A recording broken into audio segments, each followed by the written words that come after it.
আজকে বিরোধী দলের টেবিলে যারা বসে আছেন, এখানে সাধারণ সম্পাদক সাহেব নেই, অনেকের সাথেই এক বিছানায় ঘুমানোর সৌভাগ্য হয়েছে জেলখানায়। আমার নেত্রী মারা গেছেন, তাকে উদ্দেশ্য করে যদি আপনাদের কর্মীরা কোনো অশালীন বক্তব্য দেয়, কিন্তু যারা কুচ্ছা রটনা করেছেন আমরা তো দেখলাম, আপনারা তাদেরকে পুরস্কৃত করেছেন।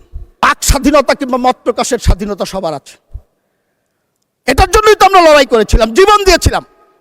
সৌভাগ্যক্রমে গত 17 বছর প্রত্যেকটি লড়াইয়ের অগ্র সৈনিক হিসাবে আমরা কিন্তু ছিলাম। মাননীয় স্পিকার, আজকে বিরোধী দলের টেবিলে যারা বসে আছেন, এখানে সাধারণ সম্পাদক সাহেব নেই, অনেকের সাথেই এক বিছানায় ঘুমানোর সৌভাগ্য হয়েছে জেলখানায়।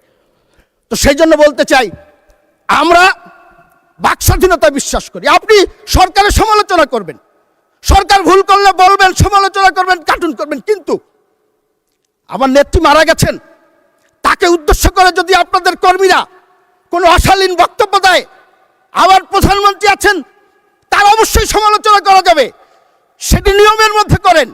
ব্যক্তিগতভাবে, পারিবারিকভাবে আমাদের পরিবারের সদস্যদের বিরুদ্ধে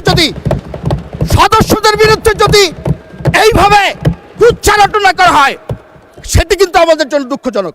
এবং একটি কথা বলবো, সেটি হলো যারা এই কুচ্চারটনা করেছে, আপনারা এখানে অনেক সুন্দর সুন্দর কথা বলবেন, আমরাও শুনতে চাই, আমরাও কাজ করতে চাই আপনাদের সাথে, কিন্তু যারা কুচ্ছা রটনা করেছেন আমরা তো দেখলাম, আপনারা তাদেরকে পুরস্কৃত করেছেন। আপনারা পুরস্কৃত করেছেন যিনি কুচ্ছা রটনা করেছেন, অশ্লীল মন্তব্য করেছেন, তার পরিবারের সদস্যকে আপনারা সংসদ সদস্য করেছেন। কি প্রমাণ করতে চান আপনারা? কি দেখাতে চান আপনারা?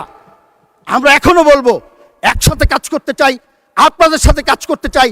যে স্বপ্ন নিয়ে 24 জুলাই অভ্যুত্থান হয়েছে, সেই অভ্যুত্থানের চেতনাকে বুকে ধারণ করে আপনাদের সাথে সরকারি দল এবং বিরোধী দল একসাথে কাজ করতে চাই।